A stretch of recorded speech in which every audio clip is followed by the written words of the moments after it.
आज का हमारा टॉपिक है वो है अर्थ समिट। क्या है टॉपिक का नाम हमारा? That is earth summit 1992। वैसे तो ये बहुत इम्पॉर्टेंट जो है हमारे पास कॉन्फ्रेंस कह सकते हैं, इसको हम समिट कह सकते हैं।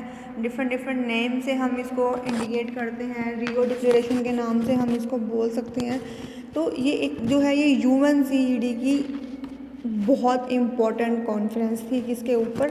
अर्थ समिट के ऊपर। एज द नेम इंडिकेशंस अर्थ की मीन्स कि ये पूरी की पूरी हमारी अर्थ से लिंक्ड है, हमारी अर्थ के सस्टेनेबल डेवलपमेंट के लिए है, हमारी अर्थ के प्रोटेक्शन के लिए है। तो नाम से ही हमें मिल रहा है कि ये पूरी की पूरी कॉन्फ्रेंस जो है किसके ऊपर होने वाली है? अर्थ के ऊपर। अर्थ की जो हमारी अर्थ ग्रीनरी फॉर्म में स्टार्टिंग में हुआ करती थी, लेकिन जो अब उस फॉर्म में नहीं थी। ह्यूमन एक्टिविटीज़ के कारण जो है अर्थ अपनी उस कंडीशन में नहीं है जिसमें उसको होना चाहिए थे। वो आउट ऑफ कैपेसिटी चल रही है हर एक लिहाज से। फॉरेस्ट जो है वो कट रहे हैं, वाटर लेवल जो है वो इंक्रीज़ हो रहा है, ग्लेशियर्स मेल्ट हो रहे हैं। तो बहुत सारे ऐसे इश्यूज़ थे कि जहाँ पर लोगों को नेशनली और इंटरनेशनली चाहिए था कि वो बैठकर बातचीत करें और कुछ पॉलिसीज़ जो हैं वो बनाई जाएं टूवर्ड अर्थ की सेफ्टी के लिए। तभी जो है 1992 में एक अर्थ समिट हुआ। कहाँ पर हुआ? रियो डी जेनेरियो, ब्राज़ील में ये 3 से लेकर 14 जून तक, ये 8-9 दिन तक चली है ये एक कॉन्फ्रेंस। इसका मेन मोटिव क्या था? हम अपनी अर्थ को वापस से रीजनरेट करना है, रिसाइकिल करना है, उसको वापस से जिस फॉर्म में वो थी उस फॉर्म में उसको लेकर आना है। इससे पहले क्या हुआ था? इससे पहले आप लोगों को ध्यान हो 1972 में स्टॉकहोम कॉन्फ्रेंस हुई थी। वो कॉन्फ्रेंस कैसी थी? वो कॉन्फ्रेंस UNEP ने कंडक्ट कराई थी। किसने कराई थी? UNEP। ठीक है, UNEP की फुल फॉर्म क्या है? United Nations Environment Programme. और ये कॉन्फ्रेंस किस पे थी? ये ह्यूमन एनवायरनमेंट पे थी। जो अर्थ समिट है ये किस पे थी? अर्थ पे है। ठीक है, लेकिन इससे पहले जो हुई हैं वो किस पे थी? वो एक जो बहुत वेरी फर्स्ट कॉन्फ्रेंस थी 1972 में, जब वहाँ पर कोल्ड वॉर हो रहा था वर्ल्ड में, तब उसके दौरान जितने भी नुकसान हुआ या जितना भी हमारे एनवायरनमेंट सफ़र किया, उसके लिए स्टॉकहोम में एक कॉन्फ्रेंस रखी गई थी UNEP के द्वारा। वो कॉन्फ्रेंस थी UN conference on the human environment. ठीक है, उसके बाद UNEP ने पब्लिश करी अपनी 5th रिपोर्ट, जिसको हम GEO5 बोलते हैं, ग्लोबल एनवायरनमेंट आउटलुक, जो 2012 में रिलीज़ की गई थी। उसके बाद 1983 में world commission on environment and development, जो लीड कर रहा था ब्रुटलैंड ऑफ नॉर्वे। ब्रुटलैंड जो रिपोर्ट थी वो सस्टेनेबल डेवलपमेंट की बात करता है, स्टॉकहोम ह्यूमन एनवायरनमेंट की बात करता है, और जो हमारा अर्थ समिट है वो अपनी अर्थ के बारे में बात कर रहा है। 1983 में जब ब्रुटलैंड की रिपोर्ट आई, उसके बाद 1987 में एक और ब्रुटलैंड की ही रिपोर्ट शामिल की गई, जिसका मेन मोटिव क्या था? Our Common Future. कि हमने यहाँ पर क्या बात करनी थी? हमने अपने फ्यूचर की बात करनी है कि हम सबका जो फ्यूचर है वो एक ही फ्यूचर है, हम सबके पास एक ही अर्थ है जो कि बहुत इम्पोर्टेंट होनी चाहिए हर किसी के लिए। तो उसकी केयर के लिए उसको हम प्रॉपरली, उसकी फंक्शनिंग जो है वो प्रॉपर चलती रहे, उसकी मेंटेनेंस जो है वो सही होती रहे, उसको कोई भी नुकसान ना पहुँचे। कि जितनी भी ह्यूमन एक्टिविटीज़ से अर्थ को नुकसान पहुँच रहा है, तो साइड बाय साइड कुछ हम ऐसा कर पाएँ कि जो उस नुकसान की भरपाई है वो हम लोग कर सकें। तो अब हम बात करते हैं कि अर्थ समिट बेसिकली है क्या। अर्थ समिट क्या है? UN conference on environment development. किस पे है ये एनवायरनमेंट डेवलपमेंट में है। इससे पहले कौन सी हुई थी? स्टॉकहोम में, मैंने अभी बताया। इससे पहले स्टॉकहोम 1972 में हुई थी और ये ह्यूमन एनवायरनमेंट में थी। ठीक है, तो आप लोग टाइम देख सकते हो कि नियर अबाउट 20 ईयर्स का गैप है इन दोनों कॉन्फ्रेंसेस के अंदर। दोनों ही बहुत इम्पोर्टेंट है। यहाँ से शुरू होकर हम यहाँ तक आए, यहाँ पर कुछ रिकमेंडेशंस रखी गई थी, फिर बीच बीच में और भी बहुत सारी हुई हैं। मैंने अभी बताया था ब्रुकलैंड की रिपोर्ट थी, 1972 में स्टॉकहोम था, ठीक है। तो इनके बीच में भी काफ़ी कॉन्फ्रेंसेस हुई हैं कि जो इनकी वर्किंग देखते हैं कि जितने प्रिंसिपल्स यहाँ पर इस्टेब्लिश किए गए थे कि कितने प्रिंसिपल्स हम लोग अचीव कर चुके हैं और कितने हमारे पेंडिंग है, और जो पेंडिंग है वो किस स्टेट में है, या तो वो स्टार्ट नहीं हुए, चले नहीं है, मिड में है, कहाँ पर है, उनका स्टेटस जो है वो टाइम टू टाइम चेक होता रहता है। तो अर्थ समिट ने बेसिकली 3 जो हैं डायमेंशंस कह सकते हो आप पास आउट किए। कौन सा है? Climate change. कौन सा? क्लाइमेट चेंज, ये UNFCCC की तरफ से है। Biodiversity, conference on biodiversity, sustainable development. तो ये 3 मेजर जो हैं कॉन्फ्रेंसेस कह सकते हो आप, या रिजल्ट है, आउटकम है, जो ये हमें निकल कर सामने आएंगे अर्थ समिट से। क्लाइमेट चेंज के लिए जो बहुत इम्पोर्टेंट है, ये नहीं है कि सिर्फ ये 2 ही हैं, इनके अलावा और भी बहुत सारे हैं, बट कुछ खास 2 हैं ये जिनको यहाँ पर लाया गया है ड्यूरिंग द अर्थ समिट। तो ये कौन से हैं? क्योटो प्रोटोकॉल और कोपेनहेगन अकॉर्ड। बायोडाइवर्सिटी के लिए 3 हैं, HE targets, Cartagena biosafety protocols, और यहाँ पर है नागोया जेनेटिक रिसोर्स प्रोटोकॉल्स। और सस्टेनेबल डेवलपमेंट के लिए जो बहुत इम्पोर्टेंट रखते हैं एजेंडा 21, रियो समिट और स्टेटमेंट ऑफ फॉरेस्ट। यहाँ तक का आप सबको क्लियर है कि अर्थ समिट से हमें क्या कुछ जो है हमें आगे पढ़ना है। बेसिकली क्योटो प्रोटोकॉल के बारे में, Copenhagen accord, Aichi targets, Cartagena biosafety protocols, Nagoya genetic resource protocols, agenda 21, Rio summit और स्टेटमेंट ऑफ फॉरेस्ट। ये सारे इनके ऊपर आगे बहुत सारे प्रिंसिपल्स हैं, बहुत सारी कन्वेंशंस इन सब के ऊपर हुई हैं जो यहाँ पर ला रहे हैं। अब हम बात कर रहे हैं एजेंडा 21। 21 क्या है? यहाँ पर 21 रेफर कर रहा है सेंचुरी को, कि agenda 21 is refer to the agenda of 21st century, कि जिस ईरा में, जिस सेंचुरी में आज हम रह रहे हैं, उस सेंचुरी के लिए उस टाइम में कुछ रोल्स जो हैं या रिस्पॉन्सिबिलिटीज़ हम कह सकते हैं बना दी गई थी, ठीक है। It's a non binding principles थे, कि मीन्स कि सेट कर दिए हैं, आपको फॉलो करना है तो आप कर सकते हो। कोई बाउंडेशन नहीं थी, कोई लीगली उसके ऊपर कुछ नहीं रखा गया था, ये वॉलेंट्री थी। This is the action plan of United Nations. UN ने एक एक्शन प्लान दिया था कि if you want to save your earth, countries को प्रपोजल दिया कि आप इसको वॉलेंट्री एक्सेप्ट कर सकते हो। It can be executed at local level, national level और ग्लोबल लेवल पर, ठीक है। This is the action plan of UN। और एक्शन प्लान किससे रिलेटेड था? ये सस्टेनेबल डेवलपमेंट से लिंक था। बेसिकली इसके अंदर 4 सेक्शन रखे गए थे। फर्स्ट सेक्शन है सोशल एंड इकोनॉमिक डायमेंशंस के साथ, सेकंड है conversation and management of resources for development, strengthening the role of major groups, fourth है मीन्स ऑफ इम्प्लीमेंटेशंस, की जितने भी मीन्स थे हमने उनको इम्प्लीमेंट करना था। लोकल एजेंडा 21 के अंदर हमारे पास Rio+5 आता है, Rio+20 आता है। The main agenda was having conventions on biological diversity and forest principles. Forest के लिए कुछ प्रिंसिपल्स जो है यहाँ पर जनरेट किए गए थे, और बायोलॉजिकल डाइवर्सिटी के लिए यहाँ पर कुछ प्लान्स और रिकमेंडेशंस थी जो वो दी गई थी। उसके बाद हमारे पास आता है Rio declaration, that is called Rio summit या Rio declaration.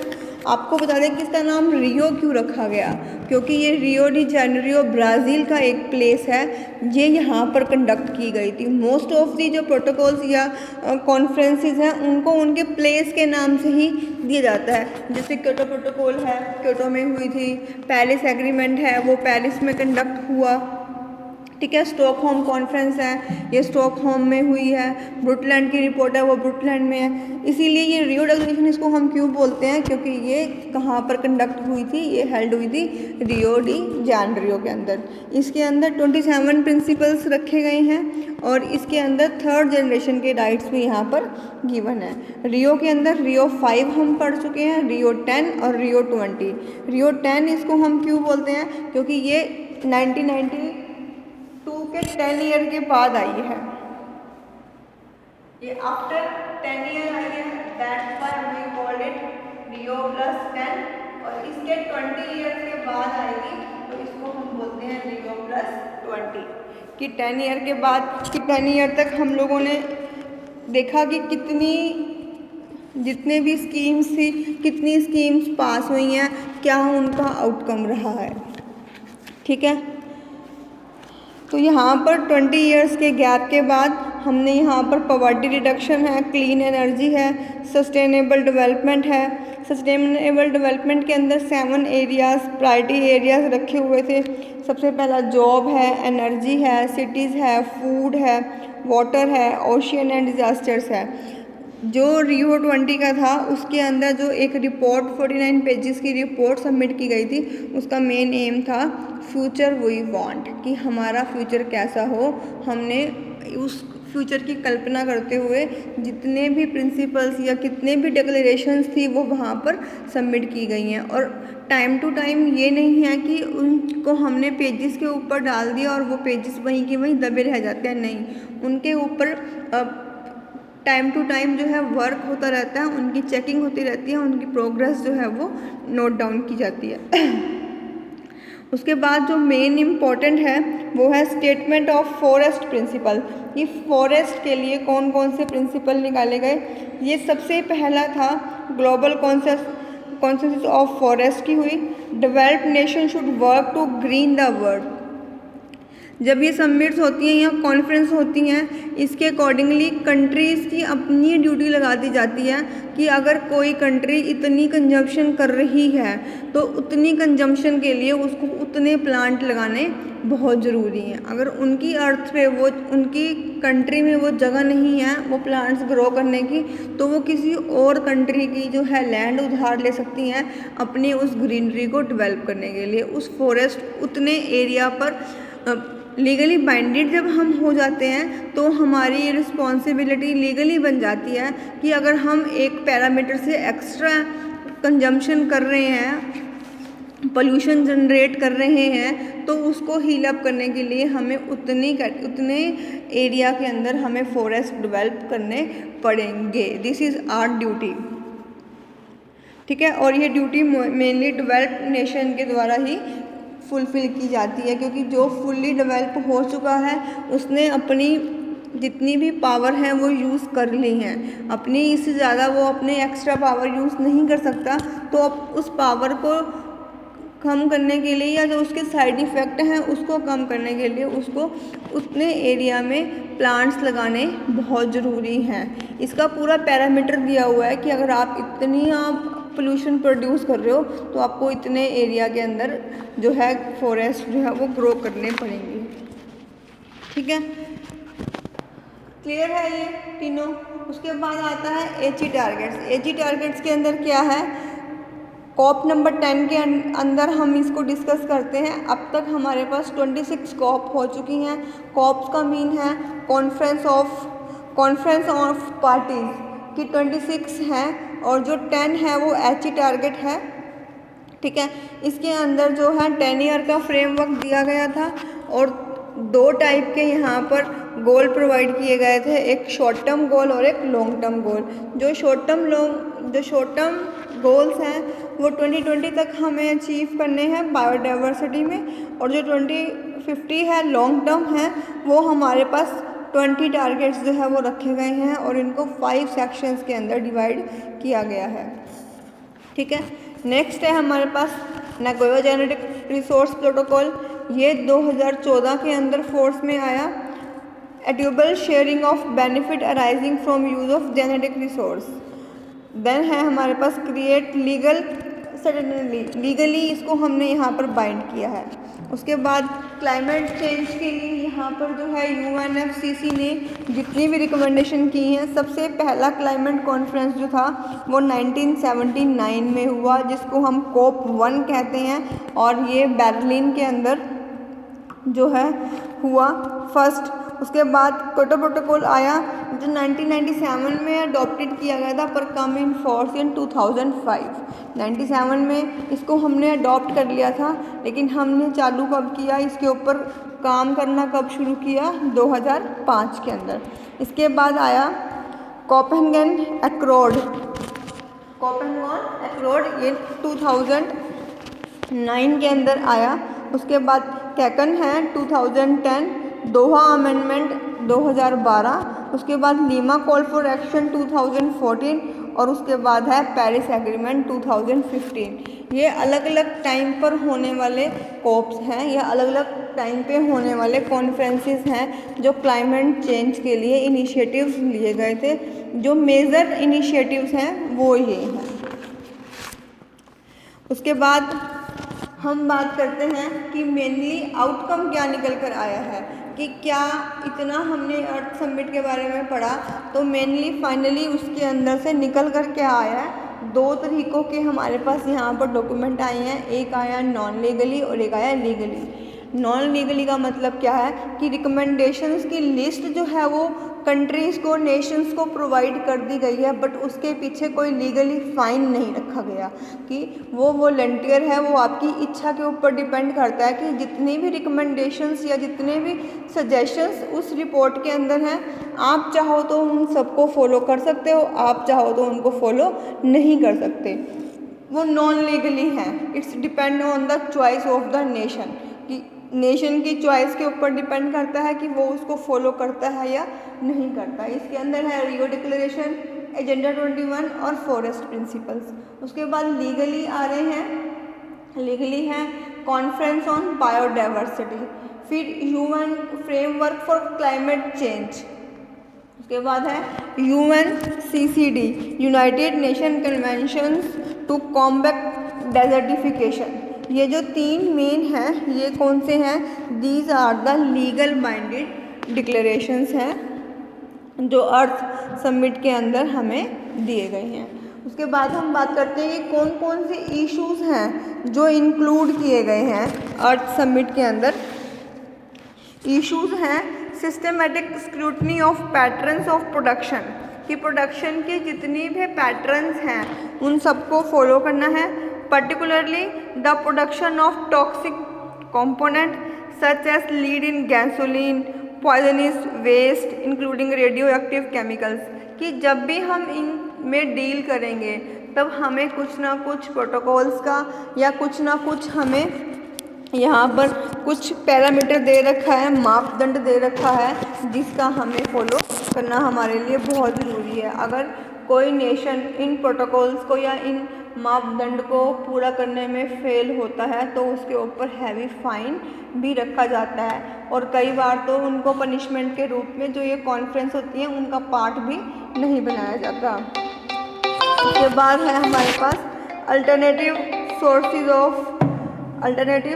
Of energy to replace the use of fossil fuels, कि फॉसिल फ्यूल्स का जो यूज़ है उसे हम कौन से अल्टरनेटिव रिसोर्स के साथ हम यहाँ पर यूज़ कर सकते हैं, जो हमें डेलीगेट करता है ग्लोबल क्लाइमेट चेंज के ऊपर। थर्ड पॉइंट है हमारे पास new reliance on public transportation system.